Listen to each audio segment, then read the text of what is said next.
Bismillahirrahmanirrahim. Assalamualaikum warahmatullahi wabarakatuh. Hadirin rahimani wa rahimakumullahu jami'an. Tepat di belakang kita Masjid Nabawi, masjid yang gak asing bagi jamaah umroh ataupun jamaah haji. Tapi dari masjid ini banyak pelajaran-pelajaran penting yang bisa kita terapkan dan praktekkan dalam kehidupan sehari-hari, hadirin.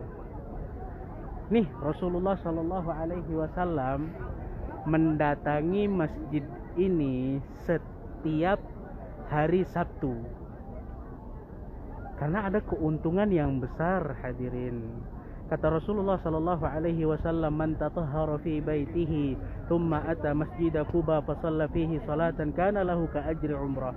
Barang siapa yang berwudu di pemondokannya, di hotelnya, kemudian dia mendatangi masjid Quba dan sholat, maka pahalanya adalah pahala umrah. Kita lihat nih, hadirin, bagaimana sosok Rasulullah Shallallahu Alaihi Wasallam yang sudah diampuni dosa-dosanya, akan tetapi beliau masih sempat-sempatnya setiap seminggu sekali mendatangi masjid ini untuk mendapatkan pahala umrah tersebut. Walaupun memang ada hikmah-hikmah lainnya, di antaranya Rasulullah Shallallahu Alaihi Wasallam ingin melihat sahabat-sahabat yang tinggal di sekitaran masjid ini. Tapi ketika kita menjadikan Rasulullah Shallallahu Alaihi Wasallam seorang figur, bagaimana cara beliau menjaga hubungannya dengan Allah, itu beliau enggak berleha-leha, udah dijamin masuk surga, tapi beliau masih tetap beramal, hadirin. Maka ini juga yang harus kita lakukan. Kita belum mendapatkan jaminan ampunan dari Allah Subhanahu wa ta'ala, maka tentunya kita harus lebih bersusah payah di dalam mengejar surga Allah Subhanahu wa ta'ala. Ketika seorang muslim mau mengambil sosok Rasulullah Shallallahu Alaihi Wasallam sebagai seorang figur, maka insya Allah kehidupan dunia dan akhiratnya akan bahagia. Kata Allah Subhanahu Wa Taala, sungguh pada Rasulullah Shallallahu Alaihi Wasallam ada suri teladan yang baik. Maka hadirin, mulai dari sekarang belajar sirah Nabi. Kita lihat bagaimana sosok Sa'ad ibnu Abi Waqqas pun sama.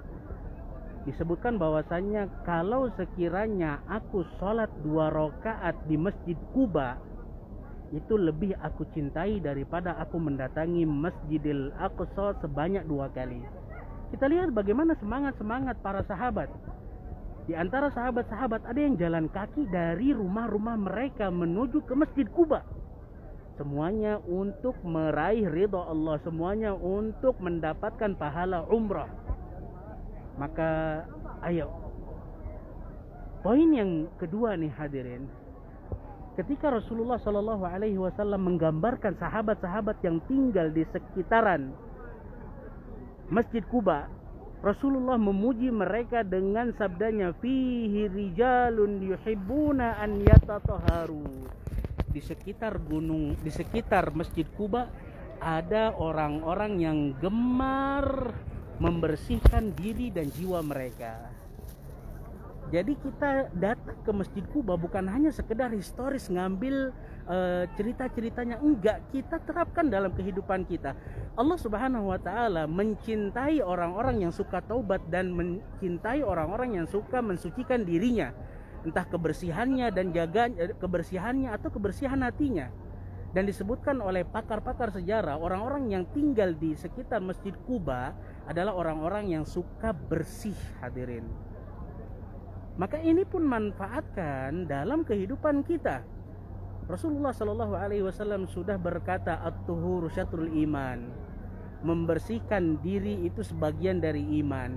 Entah itu membersihkan diri dengan wudu, mandi, memakai wangian, dan hal-hal yang lainnya. Islam gak menafikan dan gak meniadakan kita ini harus compang-camping, kita ini harus ala kadarnya, enggak.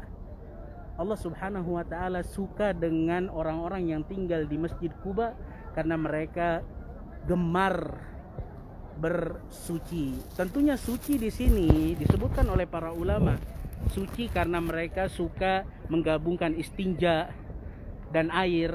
Kemudian mereka pun suka dengan hal-hal yang wudhu dan yang lainnya. Di samping itu juga mereka adalah hamba-hamba Allah Subhanahu wa taala yang gemar membersihkan hati dan jiwa mereka. Semoga hadirin rahimani wa rahimakumullahu jami'an, kita ambil nih pelajaran, kita mendatangi Masjid Quba agar sifat itu melekat pada diri kita dan hati kita. Mulai sekarang kita ayo suka bersih-bersih, baik itu bersih mandi ataupun memakai wewangian ataupun membersihkan hati kita dengan berdoa kepada Allah Subhanahu wa taala, ya Allah bersihkanlah hatiku, jangan sampai ada penyakit hasad, ria dan yang lain-lainnya. Inilah yang bisa kita sampaikan dari Masjid Quba bersama dengan Travel Nasratul Ummah dan Mumtaz. Barakallahu fikum.